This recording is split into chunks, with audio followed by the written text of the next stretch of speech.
तो बच्चों इस वीडियो में डिस्कस करेंगे class 8 subject social science mid term exam session 2023-24 morning shift के क्वेश्चन पेपर को विद सॉल्यूशन।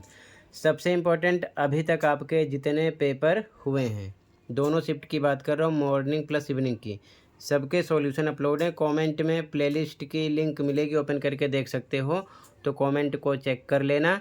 वही आंसर जिससे आपकी कॉपी स्कूल में चेक होगी, तो कमेंट को चेक करके अपने शिफ्ट के अकॉर्डिंग आंसर देख लेना, ठीक है।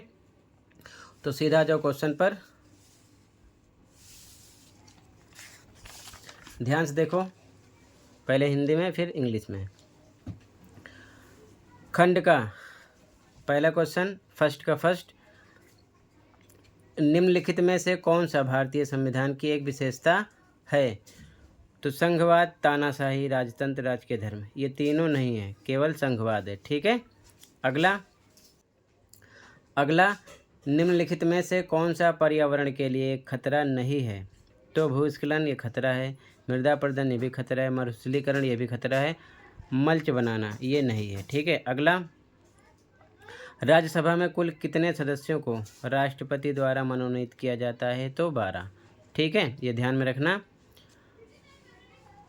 आगे,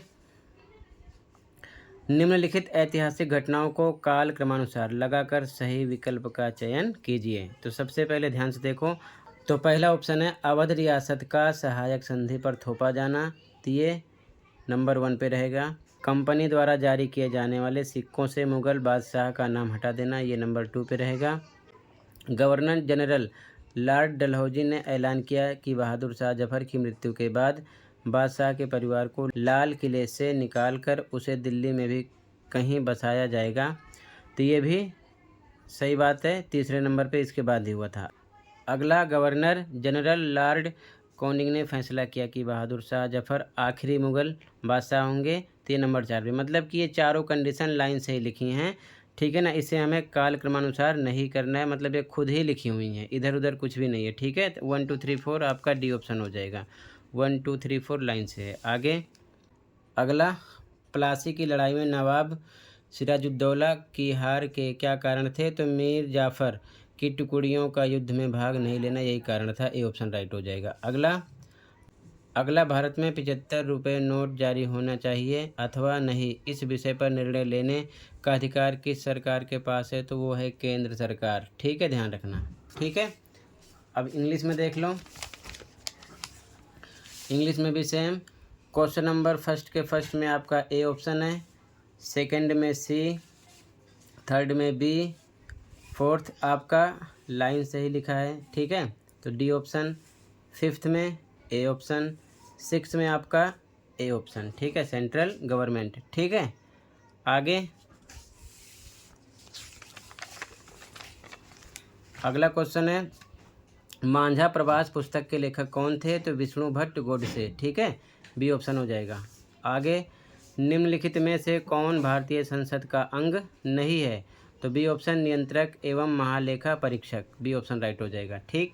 अगला, बहादुर शाह जफर ने अपने जीवन के अंतिम वर्ष किस जेल में व्यतीत किए थे? रंगून जेल में व्यतीत किए थे, ठीक है, ध्यान रखना, बाकी तीनों गलत हैं, ठीक है। अगला, मनोज एक 12 वर्षीय लड़का है, वे एक कपड़ा बनाने की फैक्ट्री में कार्यरत है, बताइए मनोज के कौन से मौलिक अधिकार का उल्लंघन हो रहा है? तो शोषण के विरुद्ध अधिकार। बाकी आप फंडामेंटल राइट्स जितने हैं 6 हैं टोटल, जिसको आप अच्छे से मौलिक अधिकार के बारे में पढ़ लेना, किसी भी टाइप से आपसे एक क्वेश्चन कर सकते हैं। अगला क्वेश्चन, निम्नलिखित में से कौन सा देश कॉफ़ी का अग्रणी उत्पादक है? तो ब्राज़ील है, ठीक है, सी ऑप्शन हो जाएगा। अगला, बंगाल में पहली इंग्लिश फैक्ट्री 1651 में डैश नदी के किनारे स्थापित की गई, तो कौन सी नदी थी? हुगली, बाकी कृष्णा, यमुना, सिंधु तीनों रॉन्ग है, ठीक है। अगला क्वेश्चन, भारतीय संविधान की अंतर आत्मा किसे कहा जाता है? तो मौलिक अधिकार को, ठीक है ना, मौलिक अधिकार ही भारतीय संविधान की अंतर आत्मा है, जो कि 6 प्रकार की होती है, ध्यान रखना, ठीक है। अगला, निम्नलिखित में से कौन शेर ए मैसूर के नाम से प्रसिद्ध है? तो कौन प्रसिद्ध है? टीपू सुल्तान, ये चीज़ ध्यान में रखना, ठीक है। अब इंग्लिश में देख लो पहले इतने क्वेश्चन का सॉल्यूशन। क्वेश्चन नंबर 7 में आपका बी ऑप्शन, क्वेश्चन नंबर 8 में आपका बी ऑप्शन, क्वेश्चन नंबर 9 में आपका बी ऑप्शन, क्वेश्चन नंबर 10 में आपका सी ऑप्शन, 11 में आपका सी ऑप्शन, 12 में ए ऑप्शन, 13 में आपका ए ऑप्शन, 14 में बी ऑप्शन टीपू सुल्तान। ठीक है, ध्यान रखना। क्लियर है? आगे देखो ध्यान से। अगला क्वेश्चन है, अगला क्वेश्चन ABCD में आंसर देना है। असर्शन रीजन वाले क्वेश्चन है। संकल्पना सा, भारत एक लोकतांत्रिक देश है, बिल्कुल सही। कारण का, भारत का अपना संविधान है, बिल्कुल सही। ठीक है, लेकिन भारत का अपना संविधान इसलिए भारत एक लोकतांत्रिक देश है, ऐसा नहीं है। ठीक है, इसे ध्यान में रखना। तो यहाँ पर कारण और अभिकथन दोनों सही है, लेकिन कारण का अभिकथन यानी संकल्पना से कोई मतलब नहीं है, तो यहाँ पर बी ऑप्शन होगा। अगर मतलब होता तो ए होता। अगर मान लो संकल्पना सा सही रहता और कारण गलत रहता तो सी लगाते। अगर मान लो संकल्पना ही गलत रहता है तो डी लगाते। लेकिन फिलहाल यहाँ पर आपका बी ऑप्शन राइट है। ठीक है, बाकी आगे आप क्वेश्चन देख लो। ठीक है, पहले इंग्लिश मीडियम में भी देख लो आप एक बार। यहाँ पर आपका बी ऑप्शन हो जाएगा, बाकी क्वेश्चन देख लो।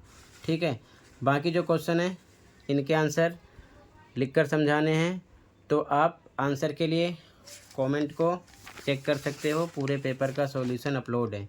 ठीक है, वहाँ से पूरे पेपर का सॉल्यूशन देख सकते हो, तैयार कर सकते हो। बाकी यहाँ से आप क्वेश्चन देख सकते हो।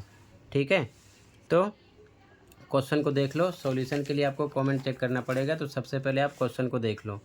ठीक है, इस चैनल पर आपको सभी सब्जेक्ट के, ऑल सब्जेक्ट, दोनों शिफ्ट के मॉर्निंग प्लस इवनिंग के आंसर मिल जाएंगे।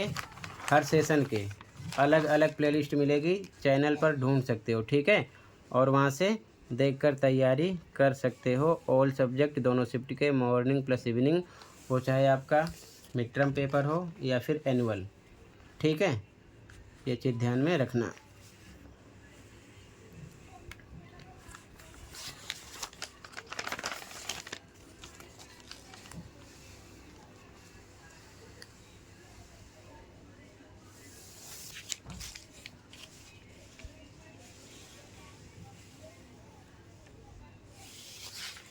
तो टोटल बच्चों इतना ही था और ये कंप्लीट हुआ।